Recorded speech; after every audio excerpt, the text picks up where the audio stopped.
وَلَقَدْ يَسَّرْنَا الْقُرْآنَ لِلذِّكْرِ فَهَلْ مِن مُّدَّكِرٍ۔ آج انشاءاللہ تعالی ہم سورہ آل عمران کی آیت نمبر 72 سے لے کر 74 تک پڑھتے ہیں اور اس کو سمجھنے کی کوشش کرتے ہیں۔ اعوذ باللہ من الشیطان الرجیم، بسم اللہ الرحمن الرحیم۔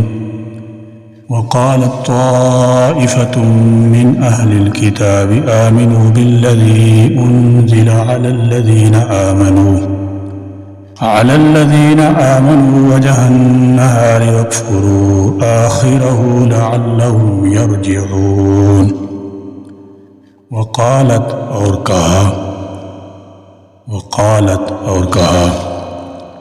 طائفة ایک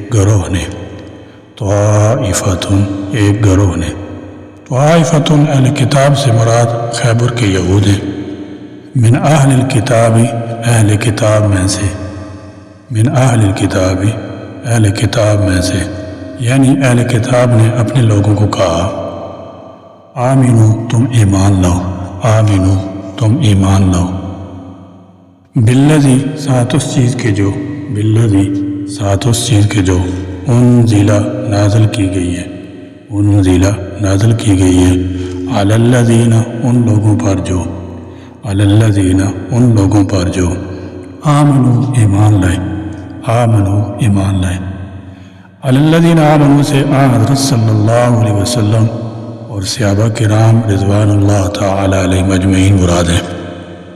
وجہ النہار شروع دن میں، وجہ النہار شروع دن میں، وکفروا اور کفر کرو، وکفروا اور کفر کرو، آخرہ اس دن کے آخری حصہ میں، آخرہ اس دن کے آخری حصہ میں، وجہ النہار سے دن کا پہلا حصہ یعنی صبح کا حصہ مراد ہے، اور آخر النہار سے دن کا آخری حصہ یعنی شام مراد ہے۔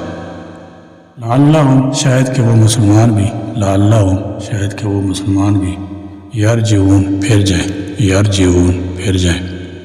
یہودی اسلام کی بڑھتی ہوئی شان و شوکت کو دیکھ کر حسد و بغض سے جل اٹھے تھے اور ہمیشہ اسلام اور مسلمانوں کے خلاف ریشہ دوانیوں میں مصروف رہتے، چنانچہ انہوں نے مسلمانوں کو اسلام سے بدظن کرنے اور اسلام کی محبت کو دلوں میں کم کرنے کے لیے اجتماعی منصوبہ تیار کیا، اور اس منصوبے کے کرتے دھرتے یہود کے بڑے بڑے عالم تھے۔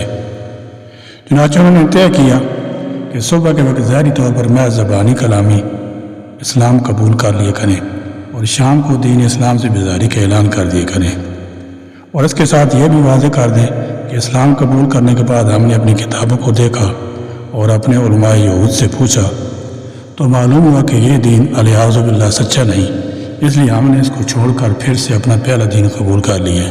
نیز وہ یہ بھی کہتے کہ سارا دن ہم نے اس پیغمبر کے پاس گزارا ہے، پیغمبروں اور ولیوں کی بےدبی کے سوا اس سے اور کچھ نہیں سنا، اور وہ صاف کہتا ہے کہ نبی ولی نہ کر سازہ نہ حاجت روا۔ اس سے ان کا مقصد یہ تھا کہ جب ہم اسلام کو چھوڑ کر اس کے بارے میں مذکورہ بالا ریمارکس دیں گے تو مسلمانوں کے دلوں میں بھی یہ خیال پیدا ہوگا کہ جب پہلی کتابوں کے اتنے بڑے عالم اسلام سے برگشتہ ہو گئے ہیں تو اس سے معلوم ہوتا ہے کہ واقعی یہ دین سچا نہیں ہے۔ اس طرح مسلمانوں میں بھی اسلام سے بیزاری اور برگشتگی پیدا ہو جائے گی اور اسلام کی ترقی رک جائے گی۔ لیکن اللہ تعالیٰ جل شانہ نے یہ آیت نازل فرما کر جو غیب شہادت کا جاننے والا ہے، اس نے مسلمانوں پر یہودیوں کا یہ منصوبہ منکشف کر کے اسے ناکام بنا دیا، ان کا یہ راز فاش کر دیا اور ان کا یہ مکر نہ چل سکا، اور مسلمان پہلے سے خبردار ہو گئے۔ اس بات سے باخبر رہنا چاہیے کہ کافروں کی طرف سازشوں کا سلسلہ ہمیشہ جاری رہے گا۔ آج بھی ایسی سازشیں پکڑی جاتی ہیں کہ جھوٹی فلموں، ڈراموں، جھوٹی رپورٹوں اور جھوٹی تصویروں کے ذریعے لوگوں کو اسلام سے متنفر کیا جاتا ہے۔ اس وقت کفار میڈیا کو اس مقصد کے لیے بطور خاص استعمال کر رہے ہیں۔ وَلَا تُؤْمِنُوا إِلَّا لِمَن تَبِعَ دِينَكُمْ قُلْ إِنَّ الْهُدَى هُدَى اللَّهِ أَن يُؤْتَى أَحَدٌ مِثْلَ مَا أُوتِيتُمْ أَوْ يُحَاجُّوكُمْ عِندَ رَبِّكُمْ قُلْ إِنَّ الْفَضْلَ بِيَدِ اللَّهِ يُؤْتِيهِ مَن يَشَاءُ وَاللَّهُ وَاسِعٌ عَلِيمٌ۔ ولا اور نہ تؤمنوا تم یقین کرو تم یقین کرو اللہ مگر لمن اسی کا جو تابعہ پیروکار ہے دینکم تمہارے دین کا قل کہہ دیجئے ان بلا شبہ الہدا ہدایت ہدی اللہ تو اللہ ہی کی ہدایت ہے ان کہ یوتا دیا گیا احدن کسی کو مثل ما اس کے جو اوتیتم تمہیں دیا گیا او یا یہ کہ یحاجوکم وہ جھگڑیں گے تم سے عند ربکم تمہارے رب کے پاس قل کہہ دیجئے ان بے شک الفضل بید اللہ اللہ کے ہاتھ میں یوتی وہ دیتا ہے یہ فضل میں یشاء جس کو وہ چاہتا ہے واللہ اور اللہ واسع وسط والا علیم خوب جاننے والا ہے اللہ تعالیٰ جل شانہ نے اس آیت میں یہودیوں اور عیسائیوں کے اسلام سے عداوت و عناد رکھنے کے ایک تاریخی اور حقیقی سبب سے پردہ اٹھایا ہے، وہ یہ کہ نبوت کا جو تاج حضرت ابراہیم علیہ السلام کے بعد مسلسل اولاد اسحاق علیہ السلام کے سر پر رکھا جا رہا تھا، اب یہ شرف اور اعزاز بلکہ اس سعادت خوشبختی کا حسن میں اختتام بنو اسماعیل پر کیوں ہو رہا ہے؟ یہ حسد ان کو نہایت نذیر اور پس حرکتوں پر آمادہ رکھتا تھا۔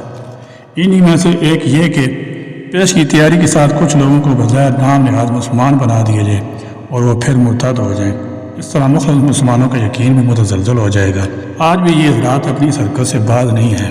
یہ جو مستشرقین اسلام اور پیغمبر اسلام صلی اللہ علیہ وسلم پر قلم اٹھاتے ہیں، کچھ تعریف و اعتراف کر کے اپنی غیر جانبداری اور فراخ دلی کا سکہ اہل علم دانش پر بٹھاتے ہیں اور پھر اسلام دشمنی پر اپنی باتیں کہہ جاتے ہیں تاکہ پڑھنے والا اسلام اور پیغمبر اسلام صلی اللہ علیہ وسلم سے بالکل ہی بدگمان ہو جائے۔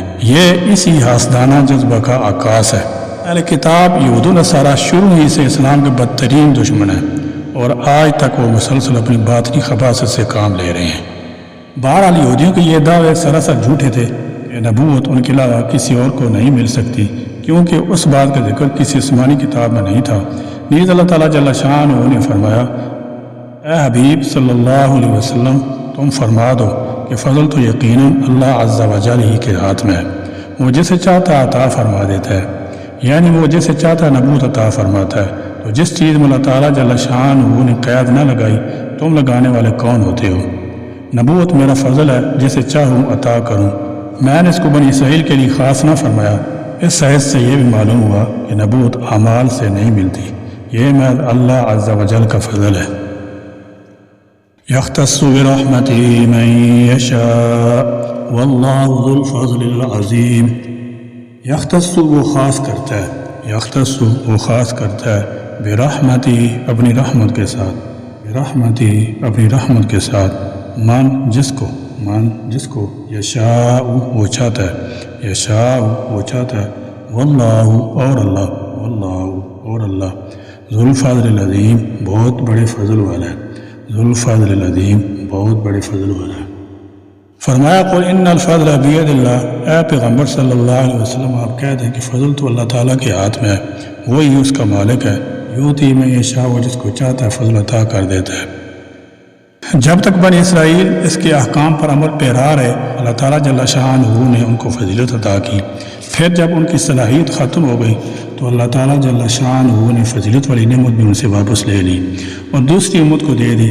لہذا نبی آخر الزمان صلی اللہ علیہ وسلم کی بعثت کے بعد فضیلت اور برتری بھی آخری امت کو منتقل ہو گئی۔ قرآن کریم نے بتایا جعلناکم امۃ وسطا، ہم نے تم کو عادل اور افضل امت بنایا۔ نیز یہ بھی فرمایا کنتم خیر امہ، تم سب امتوں میں سے بہترین امت ہو۔ گویا آخری امت کو اللہ تعالیٰ جل شانہ نے تمام سابقہ امم پر برتری عطا کر دی۔ اس لیے حضور صلی اللہ علیہ وسلم نے فرمایا کہ قیامت کے روز سب سے پہلے میری امت کا فیصلہ ہوگا، اور جنت میں بھی سب سے پہلے یہ آخری امت ہی جائے گی۔ لہذا اہل کتاب کی دائمی برتری کا دعویٰ باطل ہے۔ یعنی اللہ تعالیٰ جل شانہ نبوت اور رسالت کے ساتھ جسے چاہتا ہے خاص فرما لیتا ہے، اور نبوت جس کسی کو ملتی ہے اللہ عز و جل کے فضل سے ملتی ہے، اس میں ذاتی استحقاق کا دخل نہیں۔ ہاں اب اللہ تعالیٰ جل شانہ نے چونکہ نبوت کا دروازہ بند کر دیا ہے تو اب کسی کو نبوت نہ ملے گی۔ واللہ واسع علیم، اللہ تعالیٰ بڑی وسعت والا اور سب کچھ جاننے والا ہے، اور ہر امت کی صلاحیت کو جانتا ہے، پھر اس کے مطابق اس کے ساتھ سلوک کرتا ہے۔ مسلمانوں کے متعلق حضور صلی اللہ علیہ وسلم کا اشارہ تھا، میری امت کے عروج کا زمانہ نصف دن سے کم کا نہیں ہوگا، اور نصف دن 500 سال کا ہوتا ہے۔ چنانچہ تقریباً 600 سال تک دنیا میں مسلمانوں کو مکمل عروج حاصل رہا۔ پھر جوں جوں ان کی صلاحیت ختم ہوتی گئی، اقتدار بھی ان سے چھنتا گیا۔ اب گزشتہ 800 سال سے پسی میں جا رہے ہیں، اور دوسری اقوام مادی لحاظ سے ترقی پر ہیں۔ یہی حال بنی اسرائیل کے ساتھ ہوا۔ جب تک صلاحیت موجود رہی برتری حاصل رہی، جب صلاحیت ختم ہو گئی تو فضیلت بھی چھن گئی۔ واللہ ذو الفضل العظیم، اللہ تعالیٰ عظیم فضل رحمت کا مالک ہے، اس کی رحمت تو ہر آن موجود ہے، مگر انسان عدم صلاحیت کی بنا پر اس سے محروم ہو جاتا ہے۔ اللہ تعالیٰ جل شانہ ہمارے دین و ایمان کو ہر طرح کے ظاہری و باطنی فتنوں سے محفوظ فرمائے۔ دین اسلام کی جو ہدایت اور نور ہم کو نصیب فرمایا ہے، یا اللہ اپنے فضل و کرم سے اس پر ہم کو تعزیز قائم رکھیے، اور ہم کو اپنی آسمانی کتاب قرآن کریم کا اتباع کامل نصیب فرمائیے، اور اپنی مخصوص رحمتیں ہم کو عطا فرمائیے۔ سبحانک اللہم و بحمدک اشہد ان لا الہ الا انت استغفرک و اتوب الیک، وآخر دعوانا ان الحمد للہ رب العالمین۔